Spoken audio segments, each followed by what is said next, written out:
Good morning, students. We'll just start our today's class, today's session with the Wies molecular theory. So we just start with this chapter, magnetism, right? So we have just left over with this particular topic, that is Wies molecular theory. See, Wies molecular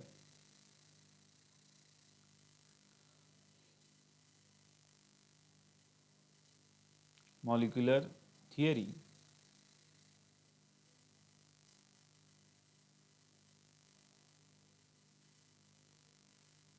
In this particular theory, we'll just discuss how this Wies has given us the information regarding the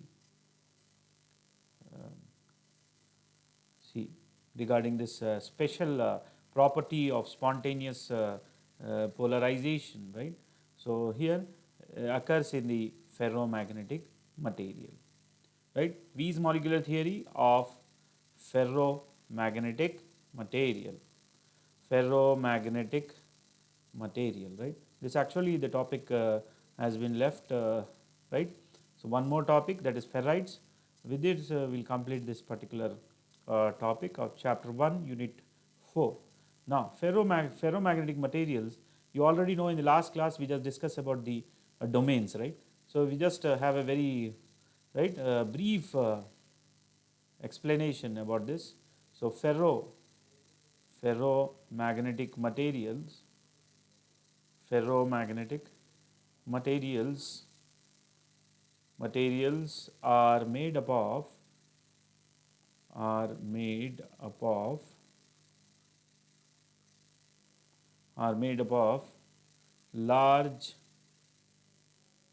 number of large number of large number of domains. So domains are nothing but a small region or a space with different shapes, right? And which are spontaneously magnetized. So domains, we just have a definition: small region, small region, or a space, right? Or a space with different shapes, space with different shapes, different shapes, right? So now we just term this as actually the domains. So in ferromagnetic material, domains are present and they are spontaneously magnetized. So we say that this is called actually spontaneous magnetization. So the spontaneous magnetization, we will just have what is actually the meaning of spontaneous. The spontaneous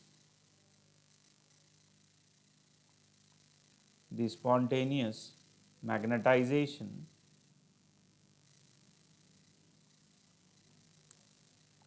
of the specimen of the specimen or ferromagnetic material. We talk about ferromagnetic material, right? Can be determined by can be determined by the vector sum of the magnetic moment, determined by vector sum of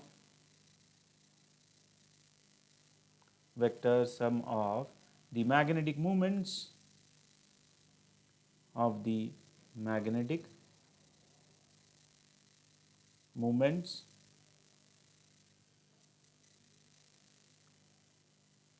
of the individual domains of the individual domains, right? The what is actually how this spontaneous magnetization can be calculated? The spontaneous magnetization of the given specimen or a ferromagnetic material can be determined by the vector sum of all the magnetic moments of individual domains, right? So we say this in see already we have done in the previous class. Again for your reference, I just draw a schematic diagram. These are what? This is nothing but they are the regions where we see these are magnetic moments. These are what? Magnetic moments, and they are showing the way how they are arranged inside the ferromagnetic material. So we just say this is actually the spontaneous magnetization, and this is called the domain, right? So now this is about domain. Now, so what we'll do is that the spontaneous magnetization of the ferromagnetic material. See, what is actually Wies has done? What is Wies has done? So Wies assumed what he says that, right? So we'll just write here, according to according to according to according to Wies, according to Wies. So what he says, Wies assume that there exist. He says that there exist there exist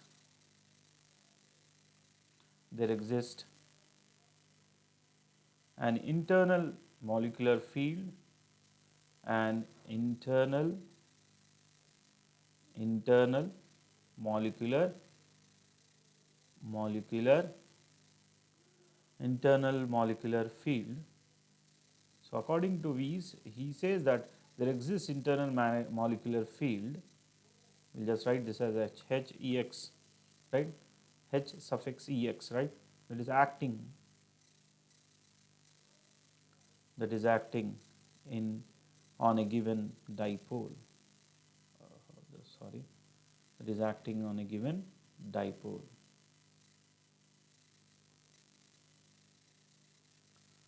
Right? So now see, so on internal magnetic molecular field is there, that is HEX according to Wies, and which is acting on a given dipole. Right?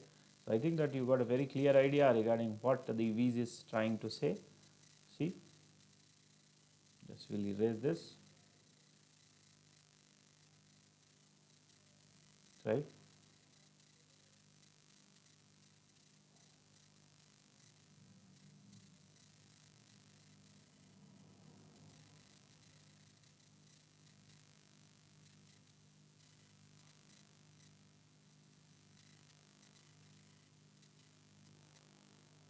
See, what is Wies is assuming that, and why it is important to us, because we say that there exists some molecular field, right?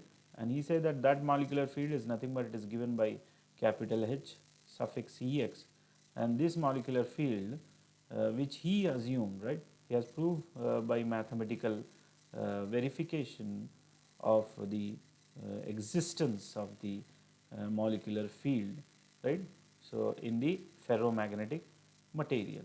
So now whatever the concept which is given by Wies, he has been verified mathematically by mathematical verification. So he has done some mathematical verification, and we'll just see that how this mathematical verification is saying that there is an existence of the right molecular field, Wies molecular field. So now, so what we'll do is that, which is given by, he says that HEX can be, see, HEX is equal to H plus, mathematically he says, what is this actually the molecular field which is there. So how it can be written mathematically? Lambda m. Now this is equation number 1. Let's keep this is as equation number 1. Now what is this actually? What is lambda here? Since lambda is Wies constant. Lambda is Wies constant. He says that lambda is the Wies constant, and H is the you can just make a note of it. H is the applied field. H is the applied field. Is the applied field. Now, so according to Wies, Hex is equal to H plus lambda m, where lambda is the Wies constant, H is the applied field, right? And right, m is what? Your magnetic movement, right? So here what we will write is that in a ferromagnetic material, we already know that in a ferromagnet,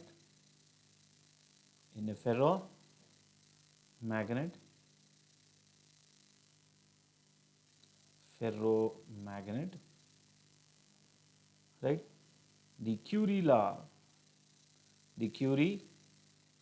law, Curie law holds for, Curie law holds for the, what he says, the exchange field, right? Exchange field. What is this exchange field? H E X. So Curie law is also valid for this exchange field. So what is this actually? This is given by m by Hex is equal to C by T. This is equation number 2. So Curie law, by using the Curie law, we have just written m by Hs. What is that actually Curie law? Everybody is having everybody known to is Curie law, that zeta is equal to C by T. What is zeta here? Zeta is equal to m by H. So here in our case, mh is Hex, right? So by using this particular expression, right, a value, right, we will write mh is equal to m by Hex is equal to C by 2. So now this is, I think that you got a very clear idea regarding this. Now this is equation number 2. This is equation number 1, right? Now, so what I can write here?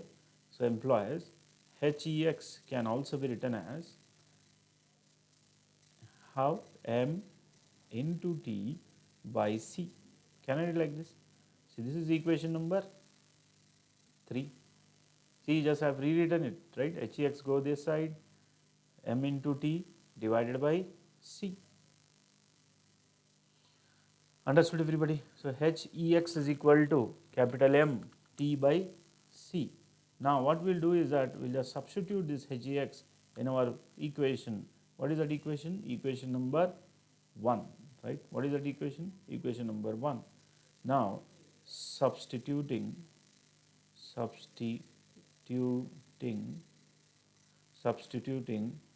the value of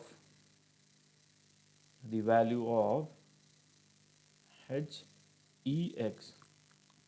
in equation 1. So what will happen if we just substitute that in equation 1? So what I can write here? See, what I can write here? mt by C, right, minus lambda m. You can just see this, mt by C minus lambda Hex minus lambda m is equal to H. So this is actually equal to H. Okay, everybody. Now what I can write here? Take LCM of it. So it will be mt minus C lambda m by C, right? So now this is equal to what? H.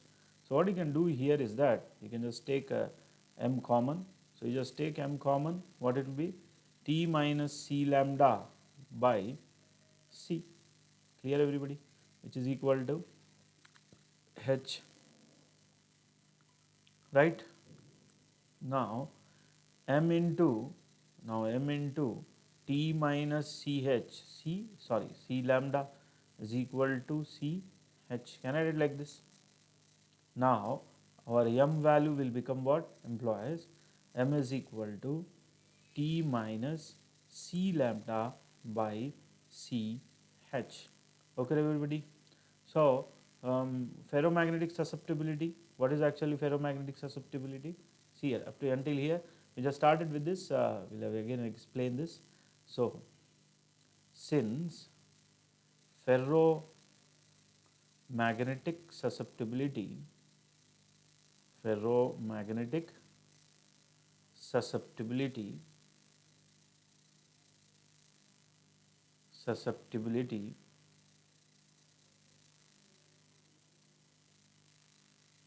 right.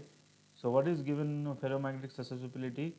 Zeta is equal to, you already know, zeta is equal to m by h, right. So what I can write here, see what I can write here, m by h. So what I will get here, plus, see here, so we got ch, right, implies m is equal to, see m is equal to, oh, as it should, this should be actually, just a minute, okay, this is actually m is equal to ch, yeah, here m is equal to ch by t minus c lambda. Clear, everybody? That is what we have to write now. So implies m is equal to ch by t minus c lambda. So zeta is equal to m by h. So what I can write, m by h. So this can be written as zeta is equal to, instead of m, what I can write, ch by t minus c lambda, right, into h. So this is get cancelled, implies zeta is equal to c by t minus c lambda. So now, so c lambda, so what is c lambda? So instead of c lambda, you can just write zeta is equal to, here again we'll write here, zeta is equal to see, c by t minus tc, since t suffix c is equal to c lambda. So we have written this, right. Susceptibility value is given by this particular, we got this particular information that zeta is equal to c by t minus tc. So now this is actually, according to Weiss, the relation, right, and this is we call this as equation 4. This will be equation our, this is equation number 4, and this equation is known as the Curie-Weiss law, right. This is actually Curie-Weiss law. So we just started with Curie law, zeta is equal to c by t, and we ended with the Curie-Weiss law, right. So this is what actually he says, the existence of the what you can say, external molecular field, right. There exists the molecular field. So again we just start with this, according to Weiss, Hex is equal to h plus lambda m, and where h is the external magnetic applied field and lambda is the Curie constant, Weiss constant, sorry. So m is the magnetic moment. So in a ferromagnetic material, the Curie law holds good. So holds good for the exchange field, that is Hex. So what is Curie law actually? Zeta is equal to c by t. So what we are actually doing here is that zeta is equal to what actually, m by h.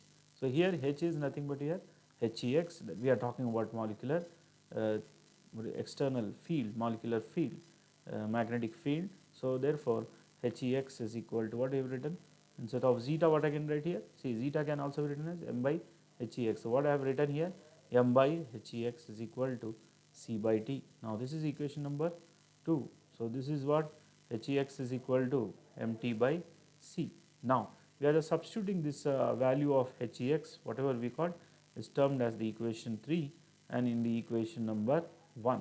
So mt by c minus c, we just go there to the left hand side, lambda m. So mt by c minus lambda m is equal to h. You just cross, you take an LCM, what it will be, mt minus c lambda m by c implies is equal to h. So you just take m common here, m into t minus c lambda by c is equal to h. So what is the value of m? You got c, this here, ch by t minus c lambda. So now ferromagnetic susceptibility, so for a ferromagnetic susceptibility, zeta is equal to m by h. So what is that m? Ch by t minus c lambda. By h means Ch by h t minus c lambda. H get cancelled, zeta is equal to c by t minus c lambda. So what will you get? Susceptibility is equal to c by t minus tc, where t suffix c is nothing but the c lambda. So instead of this c lambda, we can write t suffix c. So this is what actually the Curie-Weiss law. Now, so by this we just come to the conclusion of this Weiss molecular theory. There are different methods, right? So in the notes I have given the other method. So you can just refer that method also and this method also in order to derive the Curie-Weiss law. Clear everybody? Now the next important topic that actually we are dealing is ferrite. With this we will just complete our chapter, right? So this chapter of magnetism will be completed when you just will just complete this particular topic, that is what? Ferrites. Here this ferrites, what are actually the meaning of ferrites? So in the starting class we just discussed about dia, para, ferro and antiferro. In today's class we just discussed about the ferrites and its application. Ferrites and its applications, right? So what is this actually ferrite is all about? That actually we are dealing in today's class. See, so first of all we need to draw this diagram, right? It is in cubical shape, right? So structure, schematic structure of the ferrite, we are just deriving the schematic structure of the ferrite. So where you will get, see, we are just marking it as A, right, with a down arrow, right. This is only for the representation purpose. A down arrow is there. This is A. This is also A. This is also A. This is what? A, right? Right? And this is also A. This is right. At the ends, right, we will get this A's, just marking it as A. Now, there exists the other one, that is B, which is shown by the up arrow, right? What is actually this, right? So what we are doing is that, see, very clearly it is given. Again, if you want, I will just draw it again. See, just make a note of it. If this figure is not clear, again I am just drawing that figure. Right, see, what you can do is, see, here at the corners you just make a note of it. This will be your A's, right, A's, and here you will find B, right. Here A is signifying this up downward arrow, right. Okay, B is what? The indication of the upward arrow. Now, what we are doing is that, what is actually the, we need to just describe the ferrite. So what we are doing, let us consider a crystal. Let us consider a crystal with which contains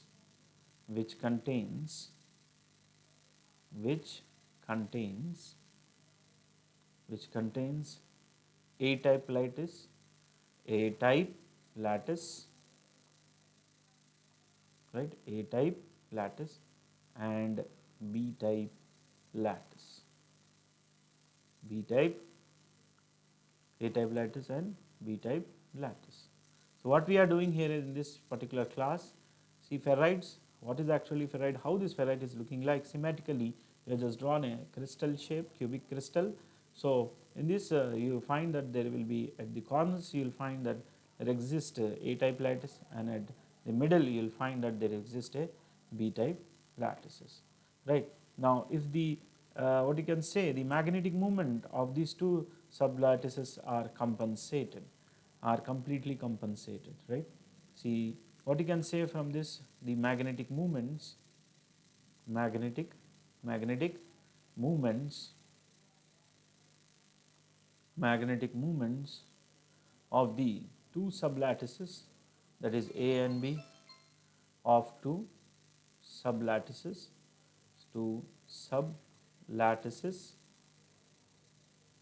that is A comma B, are compensated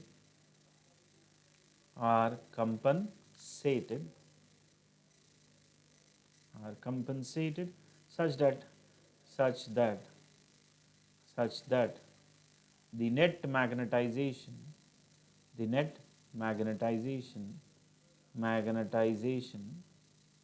is 0, such that the net magnetization is 0.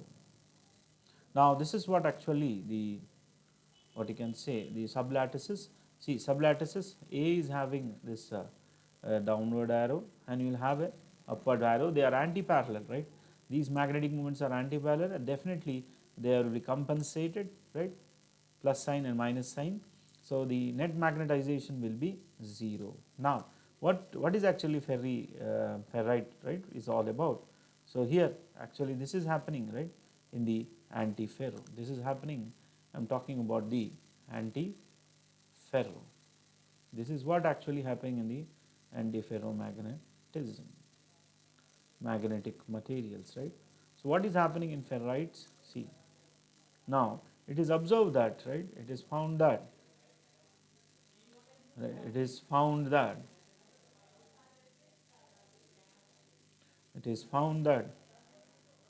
magnetic moments of sublattices, of two sublattices, it is found that magnetic moments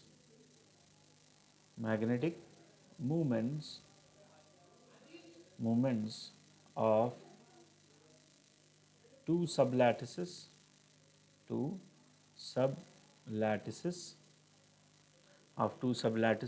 that is A comma B, as shown in the figure, are not compensated. Why? Because you can just see this in ferrites, you don't find A and B are exactly equal, see, equal and opposite. Why? Because more number of A lattices are there when compared with the B lattices. So A comma B are not compensated, So are not compensated. Such magnetic material,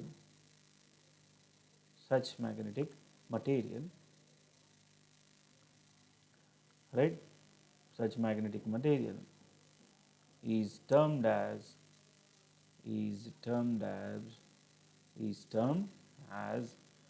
ferrimagnetic materials, right? So this is happening actually. See, we can just consider the case for the ferromagnetism, and then in the ferromagnetism you will find that when you consider a crystal which contains A type sublattice and B type sublattice, so magnetic movements of these two sublattices are compensated. When you just take the other case, and the net magnetization is 0, and when you take the other case, right, so it is found that the magnetic moments of two sublattices A and B are not compensated. This is actually referred to as antiferromagnetic material. This line is interface, right? We are talking about antiferro now. So now it is found that now we are talking about ferrimagnetic material. So it is found that the magnetic moments of the two sublattices A and B are not compensated. Such magnetic materials are termed to be as ferrimagnetic material. Now you can just take an example for this ferrimagnetic material is the natural ferrite which is available is iron ore magnetite, right? Just you can just draw this as in the figure. So this is iron ore. Example for ferri is iron ore,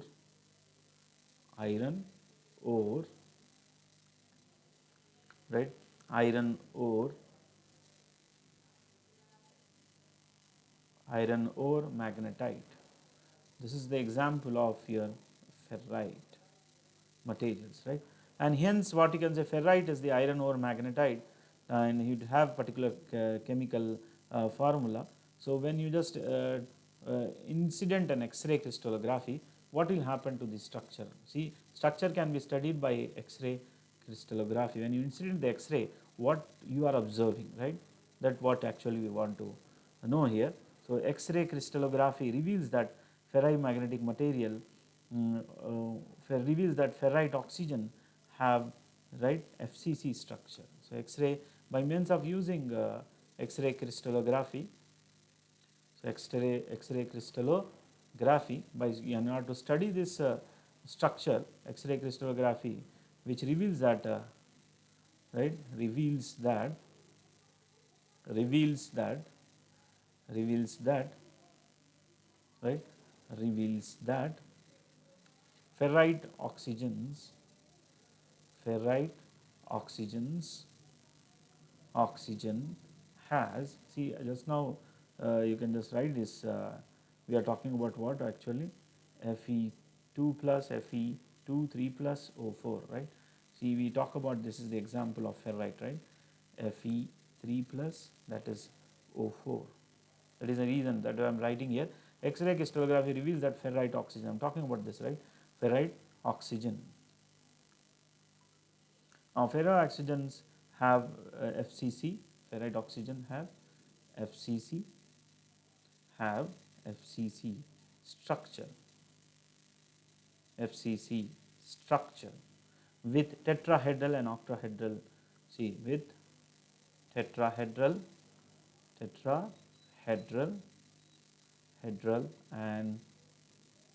and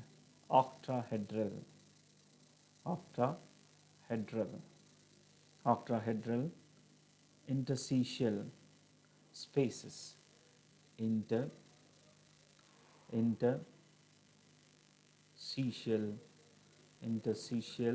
spaces, right. So now this is the case for the what you can say, the ferrites. So now the tetrahedral spaces is surrounded by 4 oxygen, right. You have tetrahedral, so these tetrahedral is surrounded by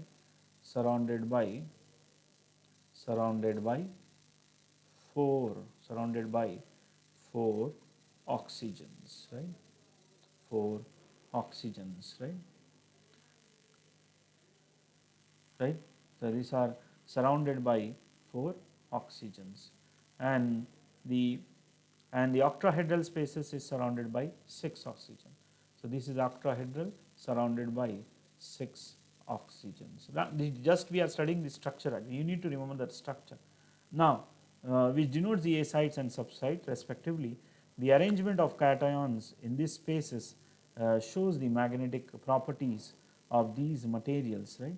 So it shows the magnetic properties of these materials, right. So in order to study this magnetic property, we need to understand how these sublattices are arranged, right. So that is the reason that we have just studied about the entire structure of the ferrimagnetic material. So we just started with the antiferromagnetic material, how the antiferro, and we just compared this antiferromagnetic material with the ferrimagnetic material, and which has been shown by this schematic diagram, right. With this we just conclude our talk today's class, right. In tomorrow's class we will just discuss about the next topic. With this we are just concluding our talk of ferrites and how these ferrites are having few applications that will be given to you, and in the next topic we will just discuss